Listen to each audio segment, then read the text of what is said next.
10/9/24 को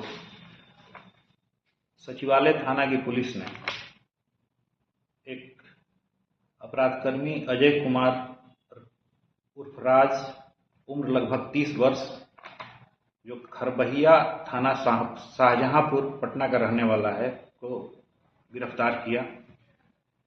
यह व्यक्ति जालसाजी कर CNG टेम्पो, जो जिसका रजिस्ट्रेशन नंबर BR01GL 8206 है, का फेसबुक पर ऐड देकर ग्राहक को फांसता है और उससे ठगी कर लेता है। अभी हाल ही में दिनांक 7/9/24 को सचिवालय थाना में एक कांड दर्ज किया गया, जिसमें मुजफ्फरपुर के रहने वाले जयराम शाह को इसने ठगी का शिकार बनाया और उनसे 1,40,000 रुपया प्राप्त कर लिया।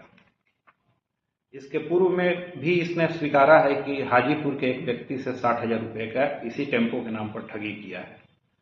तकनीकी अनुसंधान के आधार पर आज इसको सचिवालय थाना क्षेत्र से गिरफ्तार किया गया है।